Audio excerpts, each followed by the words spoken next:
بسم اللہ الرحمن الرحیم الحمد للہ رب العالمین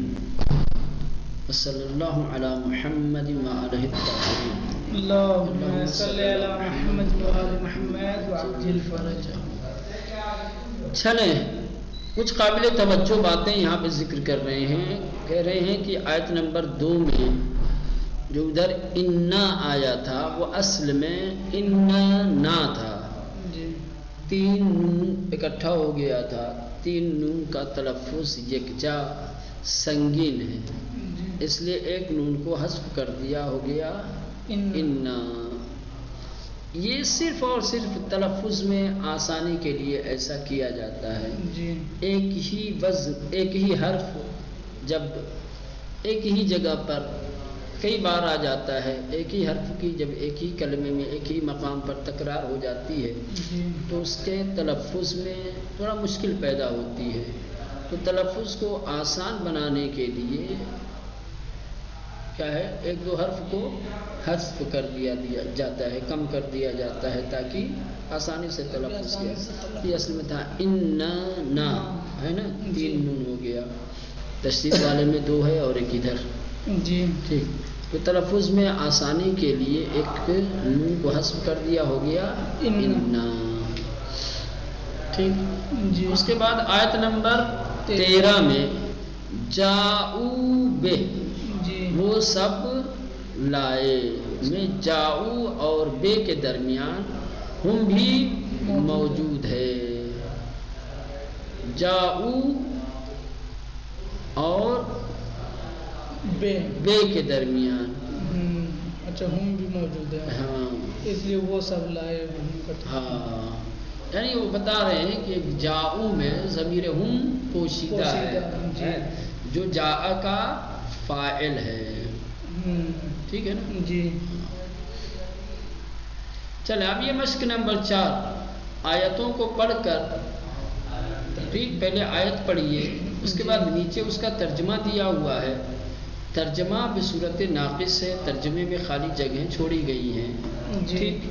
آیت کو دیکھ کر اس کی مناسبت سے نیچے ترجمے میں جو خالی جگہیں ہیں اس کو پر کرنا ہے، اس کو مکمل کرنا ہے۔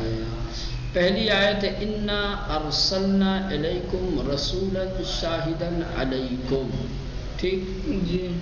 نیچے اس کا ترجمہ ناقص طور پہ دیا ہے کہ بے شک ہم نے بھیجا، ارسلنا بے شک ہم نے بھیجا، جی، تمہاری طرف، جی، تمہاری جانب، ہمارے پاس، ٹھیک ہے، پیغمبر رسول، ایسے رسول کو جو گواہ ہے جو گواہ تم سب پر، جی، علیکم یعنی تم سب پر، ٹھیک۔ جی۔ چلیں آیت نمبر 2، لقد ارسلنا نوحا الی قومه فقال یا قوم اعبدوا اللہ، ہم نے بھیجا، حتماً ہم نے بھیجا،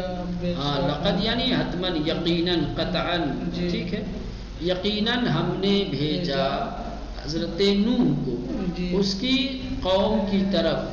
ہی قوم، ٹھیک، جی، قوم کی طرف، فقال،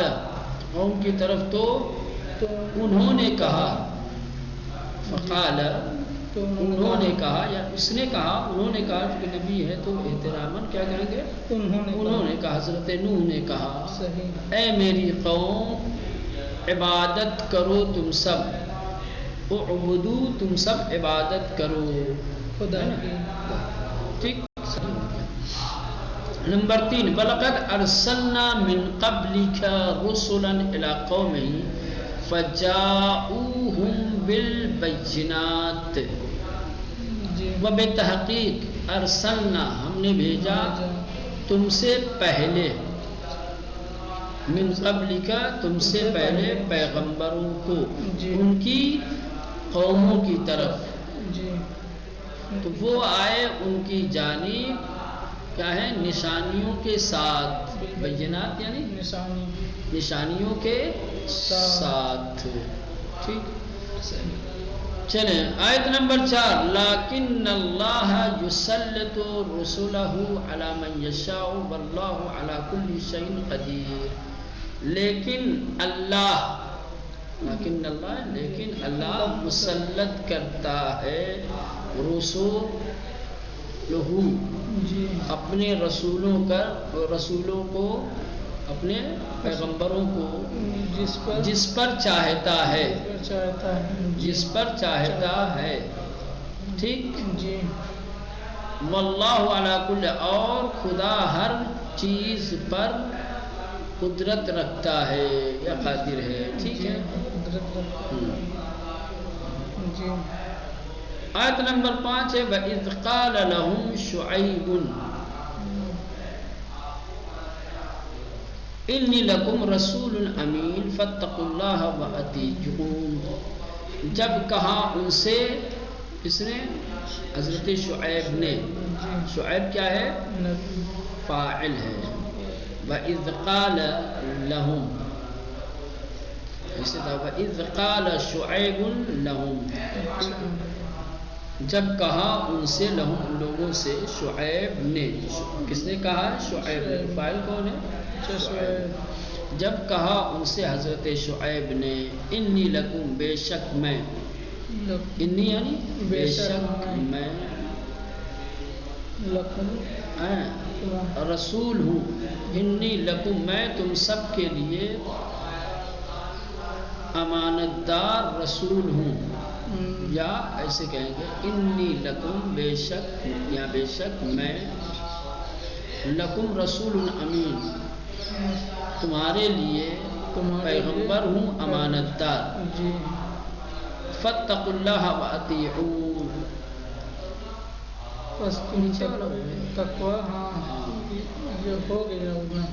بے شک میں رسول ہوں امانت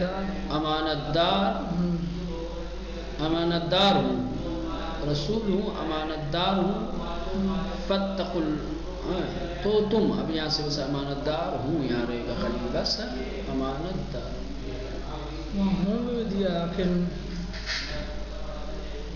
بے شک میں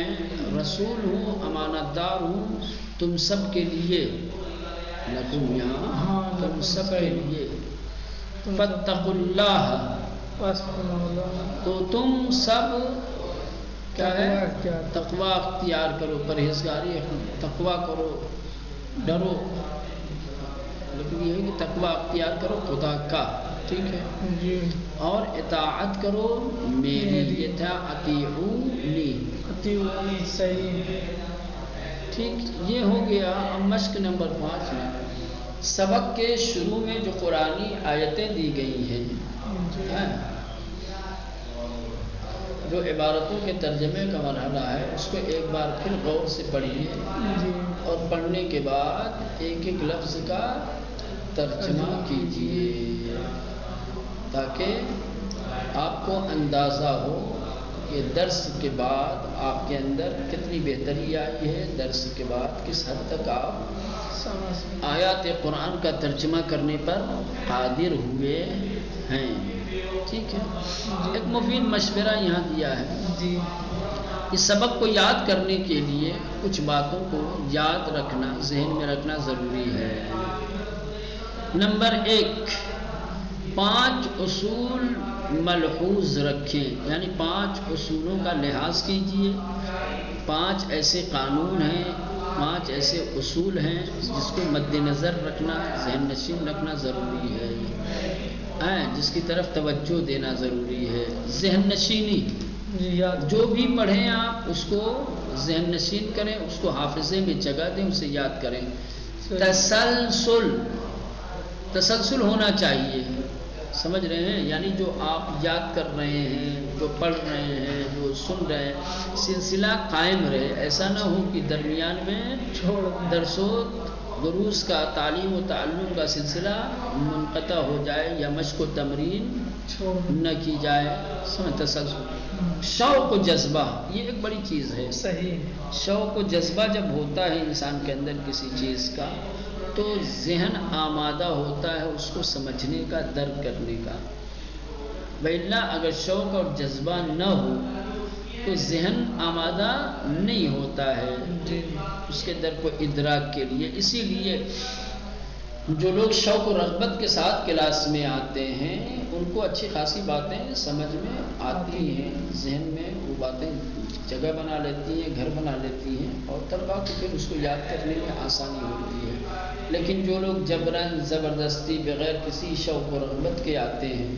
ان کو بار بار سمجھاتے رہیے، لیکن سمجھ میں ذہن شوق و جذبہ گویا جو ہے ذہن کو کھولنے کی چابی ہے، اسی سے ذہن کا دروازہ کھلتا ہے۔ چلیں، بے تدریج آگے بڑھنا، بے تدریج آگے بڑھنا اور دہرانا، یعنی آہستہ آہستہ آگے بڑھنا، قدم بہ قدم۔ ایک دم سے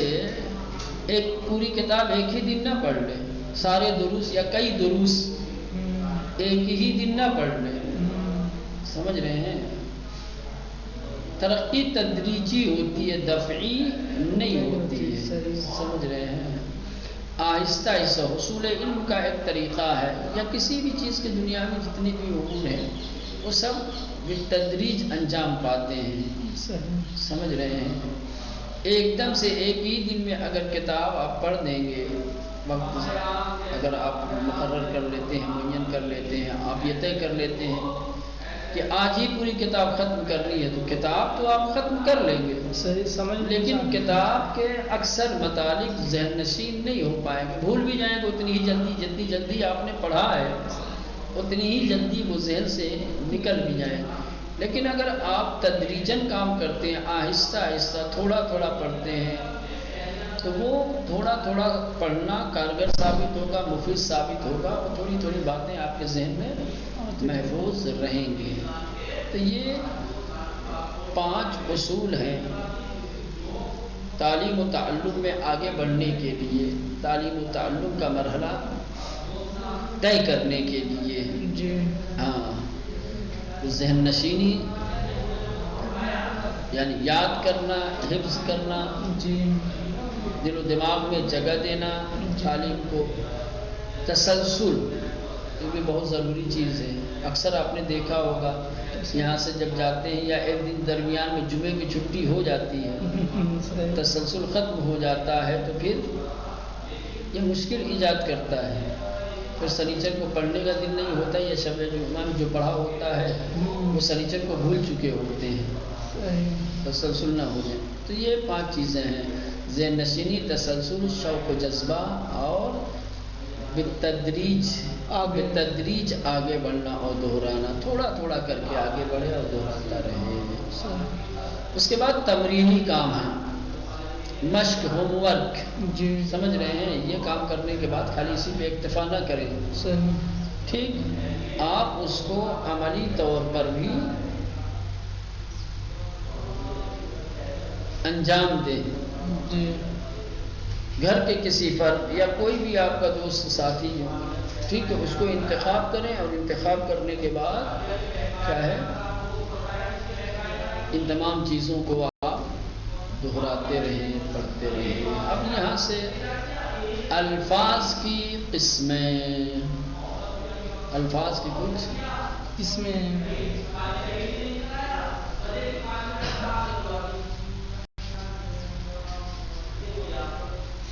آپ جانتے ہیں کہ الفاظ ہر زبان میں الگ الگ طریقے کے ہوتے ہیں، خاص طور سے کہا جاتا ہے کلمے کی 3 قسمیں، اسم، فعل،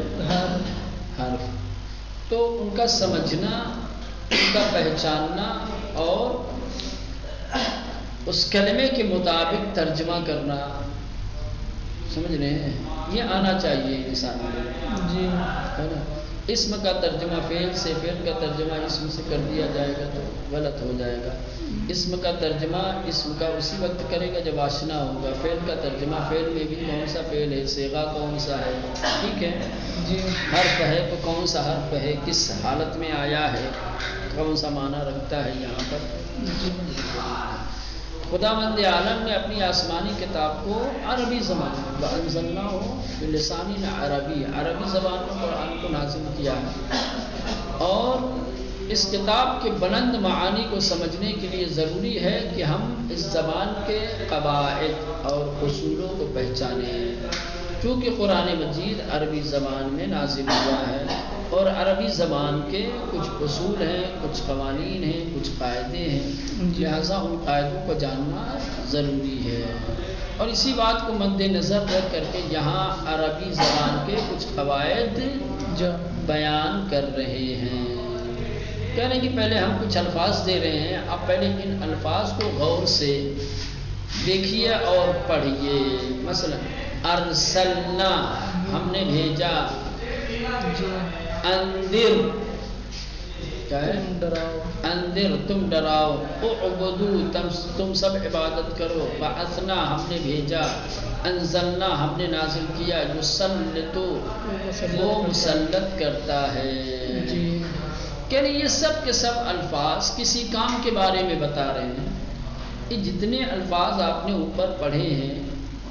ہر لفظ میں کسی کام کی طرف اشارہ ہے، کسی کام کو بتا رہے ہیں کہ کوئی عمل انجام پایا ہے، کوئی کام ہوا ہے اور ایک خاص زمانے میں ایک خاص وقت میں وہ کام انجام پایا ہے۔ مثلا لفظ ارسلنا ہم نے بھیجا، تو اس میں بھیجنے کو بتایا جا رہا ہے۔ بھیجنا کیا؟ ہم نے بھیجا، یعنی کسی نے بھیجنے کا عمل انجام دیا ہے۔ اور یہ جہاں بھیجنے کے عمل کو بتا رہا ہے وہیں ایک خاص زمانے کو بھی بتا رہا ہے کہ ہم نے جو بھیجا ہے اس کا تعلق گزرے ہوئے زمانے سے ہے، اور ہم نے بھیجا یعنی بات ماضی کی ہو رہی ہے۔ ٹھیک، یسلطو فعل مضارع ہے، مسلط کرتا ہے۔ مسلط کرنا یہ ایک فعل ہے اور اس فعل کا تعلق موجودہ زمانے سے کرتا ہے۔ ٹھیک ہے، یہ مسلط کرنے کو موجودہ زمانے میں مسلط کرنے کو بتا رہا ہے۔ یعنی جو اس طریقے کے الفاظ ہوتے ہیں جو کسی کام کے انجام پانے کو اور کسی خاص زمانے پر دلالت کرتے ہیں ان کو فعل کہا جاتا ہے۔ کسی کام کا کسی خاص وقت میں انجام پانا اس کو فعل کہتے ہیں۔ دو چیز ہوگا، ایک کام ہوگا اور ظاہر سی بات ہے جو بھی کام ہوتا ہے کام زمانے سے محدود ہوتا ہے، زمانے سے ماوراء زمانے سے ہٹ کر کوئی کام انجام پا ہی نہیں سکتا۔ لہذا جو بھی کام انجام پاتا ہے وہ کسی خاص وقت میں انجام پاتا ہے، کوئی گزرے ہوئے زمانے میں، کوئی موجودہ زمانے میں، کوئی آئندہ بھی۔ تو اس طریقے کے الفاظ کو کہ جو فعل کے اوپر دلالت کریں، جو کسی کام کے انجام پانے کو بتائیں اور کسی خاص وقت میں عمل کے انجام پانے کو بتائیں، اس کو کیا کہا جاتا ہے؟ فعل کہا جاتا ہے۔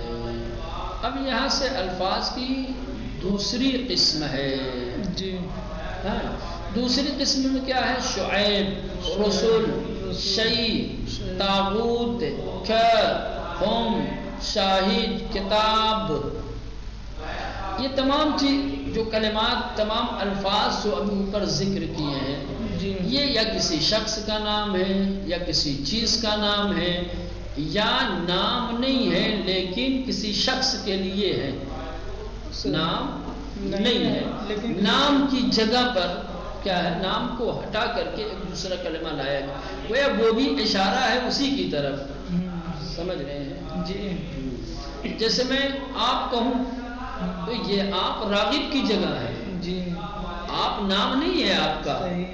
سمجھ؟ نام آپ کا راغب ہے لیکن راغب کی جگہ پر میں آپ لا رہا ہوں، تو یہ بھی آپ کے نام ہی کی طرف اشارہ کر رہا، آپ کو ہی بتانے کے لیے ہے۔ تو یہ اوپر جتنے بھی الفاظ ہیں یہ کسی شخص کا نام ہے جیسے شعیب، یا کسی چیز کا نام ہے سمجھ جیسے کتاب، طاغوت، شیع، یا دوسرے الفاظ میں یوں کہا جا سکتا ہے یہ الفاظ کسی شخص یا کسی چیز کے نام کو بتاتے ہیں، کسی شخص یا کسی چیز کے نام کو بتاتے ہیں۔ شعیب ایک پیغمبر کا نام ہے، کتاب ایک ایسا لفظ ہے جو کسی چیز کے نام کے طور پر ہے، کسی چیز کو کہا جاتا ہے۔ اس طرح کے الفاظ کو اسم کہتے ہیں۔ ٹھیک، تو ایسے کلمات جو کسی کے نام پر دلالت کریں، جو کسی چیز کے نام کو بتائیں اور اس میں کوئی زمانہ ومانہ نہ ہو، تو نام ہوگا تو زمانہ یوں ہی نہیں ہوگا، صحیح سمجھ رہے ہیں؟ تو اس کو کیا کہیں گے؟ اسم کہیں گے۔ تو یہ اب یہاں سے یہ آخری قسم ہے، سمجھ رہے ہیں؟ یہاں سے کلمے کے الفاظ کی آخری قسم، جیسے من کا مطلب ہوتا ہے سے، فی یعنی میں، لا یعنی نہیں، الا یعنی تک، طرف، لے یعنی لیے، فا یعنی تو، پس، پھر، ان یعنی یقیناً، لام حتماً۔ ان الفاظ کے معنی پر غور کریں تو اندازہ ہوگا کہ یہ الفاظ نہ تو کسی کام کے انجام پانے کو بتاتے ہیں اور نہ ہی کسی شخص یا چیز کے نام پر دلالت کرتے ہیں۔ تو ایسے الفاظ کو جو نہ کسی کام کے انجام پانے پر دلالت کریں اور نہ ہی کسی شخص یا کسی چیز کے نام کو بتائیں، ایسے کلمات کو حرف کہتے ہیں۔ قرآن کے تمام الفاظ انہی تین قسم میں سے کسی ایک کے ذیل میں آئیں گے۔ جو بھی کلمہ قرآن میں آپ دیکھیں گے وہ یا اسم ہوگا یا فعل ہوگا یا حرف ہوگا۔ کوئی ایسا حرف، کوئی ایسا لفظ نہیں ہے قرآن میں کہ جو ان تینوں سے الگ ہو، ان تینوں سے باہر ہو، انہی تینوں میں سے کوئی ایک ہوگا۔ یہ قرآن میں پورے کلام عرب میں کلمات تین ہی طریقے کے ہوتے ہیں، یا اسم ہوتا ہے، یا فعل ہوتا ہے، یا حرف ہوتا ہے۔ اگر انجام کار پر دلالت ہوگی، انجام کار کو بتائے گا خاص زمانے میں تو پھر ہو جائے گا۔ کسی شخص یا کسی چیز کے نام پر دلالت کرے گا تو اسم ہو جائے گا،